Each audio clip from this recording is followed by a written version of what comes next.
Hey, what's up YouTube? Lightsaber Samurai here, and I'm back with a video that you all requested. That's right, it's Xbox 360 Hidden Gems Part 2. Let's take a look.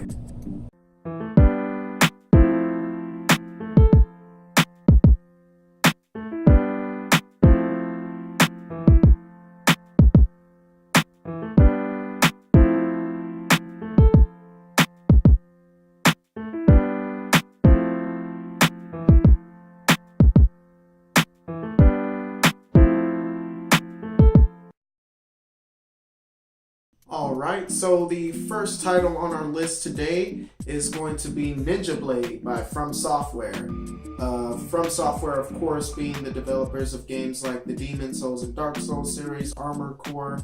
They had a bunch of titles on the original Xbox.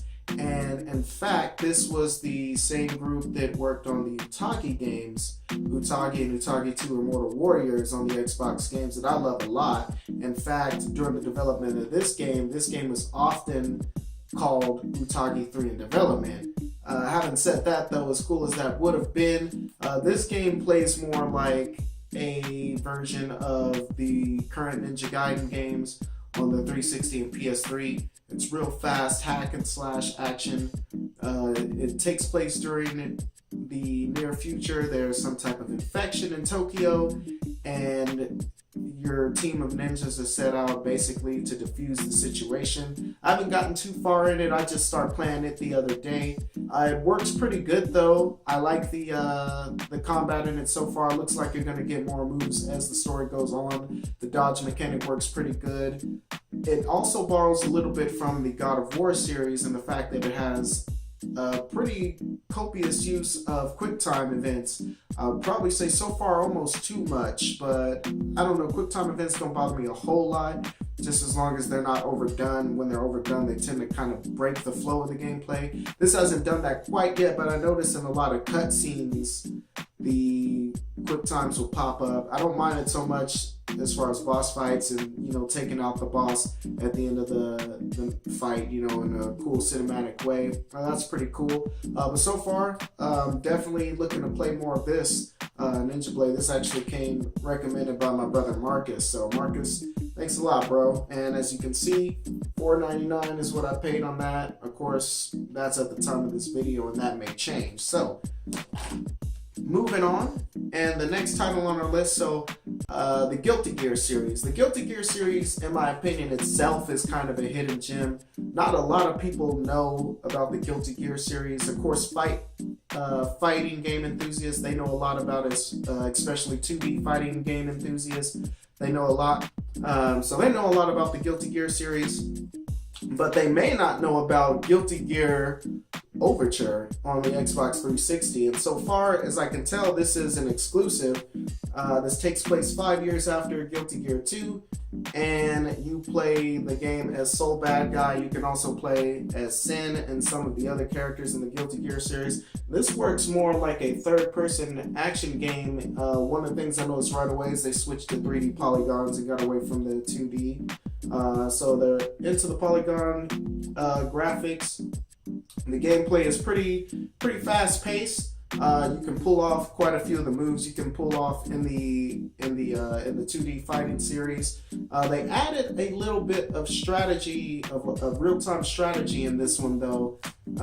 Your soul manifests in this thing called a Master Ghost, and the Master Ghost kind of sits behind you in the background, and you take out the enemies and try to use your minions to take over their Master Ghost to win matches like that. So that's pretty interesting. I don't know if I like it yet. Like I said, this one I gotta play some more of. You see GameStop was blowing those out. I got that for less than $3. So I figured it was definitely worth taking a chance on it. I would say I got my $3 worth. Would I pay much more than that? I probably wouldn't pay more than $10 for the game so far, but like I said, I'm looking forward to playing more of that. So that's Guilty Gear. Moving right along to the next game, and this is a game that I love a lot, and I'm including this, Alien vs. Predator. Now, this I wouldn't say was as hidden as the first two that I've gotten to on the list, but I still think that a lot of people I've talked to have not played this. You've got, as far as this generation goes, you've got games like, what is it? Isolation, which is a really good game. It's very slow paced. It kind of has like the horror element to it. Then you've got, on the other side of the spectrum, a really bad game in Colonial Marines, where it's just more like fast paced, all out action, but it was just poorly executed, had glitches galore. From what I heard, I honestly have not played it. The game is, I mean, the reviews were so terrible that I've stayed away from it. If I find it in a bargain bin, I might buy it just to try it out maybe. But this one, I think, sits right in the middle, which is why this game is interesting. You play 3 campaigns, and in this is actually very similar to the Alien vs. Predator. I can't remember if it came out. I believe it came out on the Jaguar, and it's very similar formula. It's 3 campaigns. You play as a Marine, you can play as the Predator, and you can play as a Xenomorph. Like I said, 3 separate story campaigns. I do like the Marine campaign a lot. It's kind of more of your standard fare first-person shooter. It tells a pretty good story. It actually adds quite a bit of tension in that too, especially starting off toward the beginning of the game. When you finally first see your first Xenomorph. I remember I kind of freaked out a little bit the first time I saw a Xenomorph. But as you get further and further through the campaign, and you get more weapons and stuff, and you get a little more comfortable, then it kind of slides more to the Colonial Marine side of the spectrum, but it doesn't get that bad at all. Not that bad at all. And like I said, my favorite though is playing as the Predator. And in this, I mean, like I said, you are the Predator going after the prey. It's not so much fear, like, the tension doesn't so much play into it. It's just straight up, I mean, you're hunting the humans. You kill them in brutal ways. It's awesome. The Xenomorph you play in this, it's pretty cool. He's a pretty versatile fighter too, although the control of the Xenomorph is pretty wonky.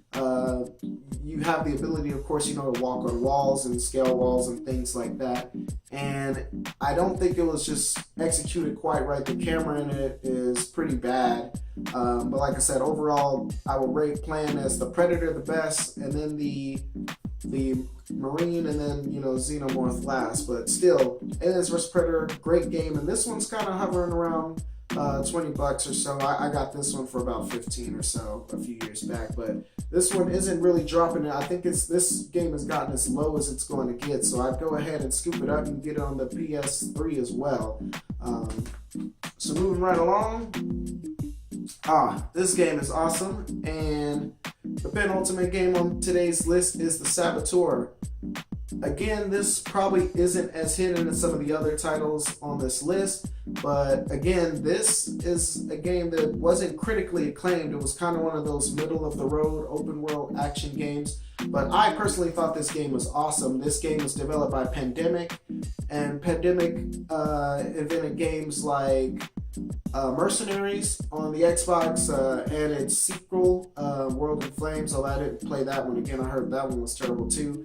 But Mercenary, they also did Star Wars Battlefront 2, which is, as of right now, still my favorite Battlefront in the series, of course. And I believe this is also Pandemic's last game before they, end up filing for bankruptcy and close their doors. So it's kind of a bittersweet feeling on that. In this, you play as a member of the French Resistance. I can't remember the guy's name. He's an Irish of Irish descent, and starts out as a race car driver and gets slighted by a German in a Grand Prix they're having right before the start of World War II.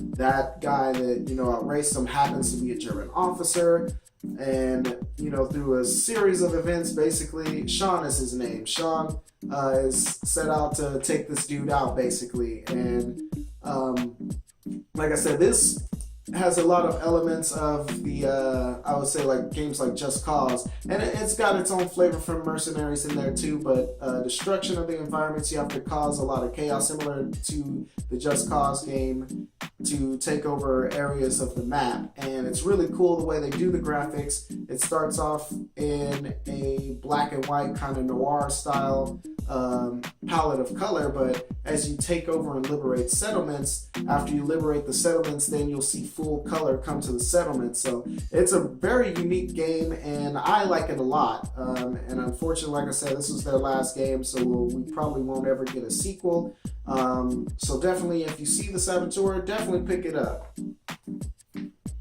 Alright, and moving on to the final game on the list, and this is a game by Arc System Works, just like Guilty Gear Overture, but this time this is the shooter Deathsmiles, and this is one of the coolest horizontal shooters I've played in a long time. Like I said, it was published by Arc Systems. Let's see, Cave was the developer. So Arc Systems brought this over. It got a sequel that came out only in Japan, unfortunately, but luckily we did get this game. You play as 4 like witches, and I couldn't tell you anything about the story, but the gameplay is totally solid. The graphics are awesome. It has a crazy sense of humor. Some of the bosses you fight, like you fight a giant cow, you fight a giant, head kind of protruding from the ground. This is a very cool shmup. It kind of gets a little bit Japanesey though, with some of the sexual themes. And I may or may not have footage for this at the time of this video. If I don't have footage, I apologize. My Xbox 360 decided to start acting funny on me, so I think I gotta take it apart and try to get it repaired. But hopefully I can get some gameplay footage to show you kind of representation of this game. If you see this, definitely snag it up. I grabbed it for about $10, but this is a game that I don't see a whole lot, at least in my neck of the country. So if this is a game you don't normally see and you happen to come across it, I believe it was an Xbox 360 exclusive also. So definitely, if you see this, go ahead and grab it, because I can guarantee when people start collecting for the 360 and the price really starts to rise, this will be one of those rare games. This will be one of those sought after games for sure. So definitely pick this up.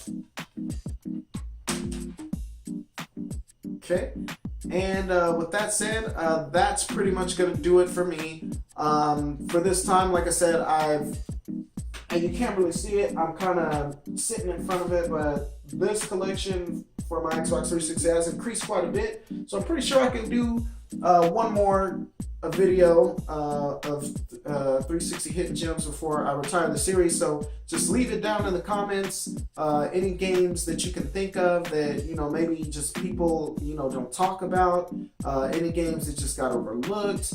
I'm trying to look for decent games though. I don't want to pick like bad games. If nobody bought the game because it sucked, then I don't really consider that to be a hidden gem. I consider a hidden gem a game that got overlooked or just sold poorly. Maybe just because, some of these smaller companies didn't have the marketing behind them. And so, these games fell to the wayside. Like I said, a lot of these titles that came out in years with stiff competition like Halo 4 and Modern Warfare 2 and things like that. And because of that, I mean, they just got overlooked. Totally solid games, and like I said, because they got overlooked, they're going for the cheap right now. So like I said, lay it down in the comments, anything else you can think of. I've got a few titles in mind, and I'll be looking forward to do it for the next video. That's pretty much it. Like I said, I'm the Lightsaber Samurai. Thank you for watching. Thank you for hitting that subscribe button, and until next time.